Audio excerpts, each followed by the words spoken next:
So, you're studying Classical Civilisation GCSE. This probably means you've come across a guy called Homer. Whether you're studying a Homer module, like the Iliad or the Odyssey, or you're studying Virgil's Aeneid or Ovid, or anything else really, your teacher will probably have mentioned Homer.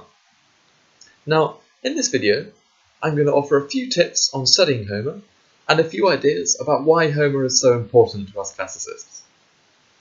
So, first things first, who was Homer? Well, to be honest, we're not really sure.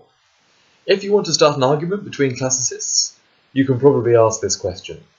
We can say he was probably writing around 800 or 700 BC, though even that is controversial. Whether he was writing or speaking, we don't know.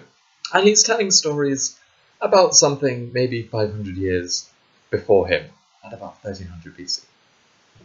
We don't know if he was one person, or if he was just a person who rearranged lots of old stories, or if he came up with the stories, or if there even was a Homer, and we're not just attributing a natural process of oral tradition coming together to him. We don't know if he was a man or a woman. Some people have suggested that his portrayal of women is so sensitive that he must have himself been a woman. We just don't know. But we can certainly say why Homer was important. Homer was the basis of all subsequent education in the ancient world. So we must remember that the ancient world is a long period, it's about 1500 years. And over that time, people kept looking back to Homer and saying, this is the basis of our culture. Even the Romans, all of the educated Romans would have been fluent in ancient Greek and learning from Homer.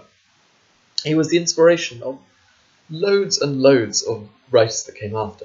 If you're studying Virgil, you'll know very well how much Homer inspires Virgil.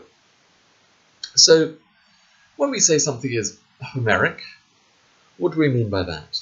Well, there's a few things that are distinctive to Homer. Firstly, big themes. In the Iliad, the wrath of Achilles, the anger of Achilles.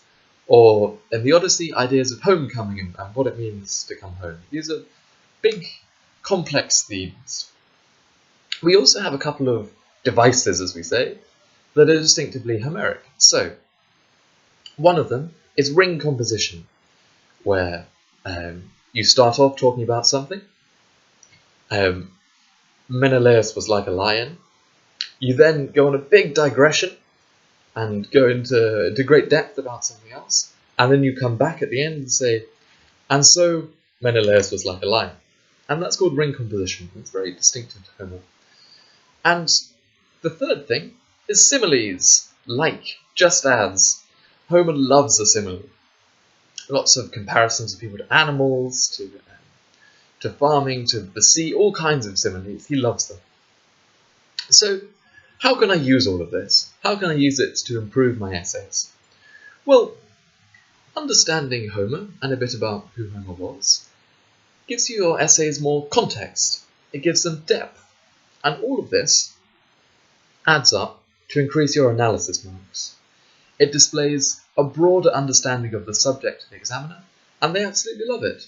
So, to recap, we don't really know who Homer was, but he was certainly important.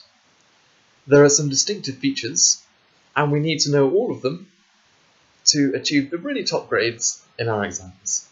Thank you very much for watching.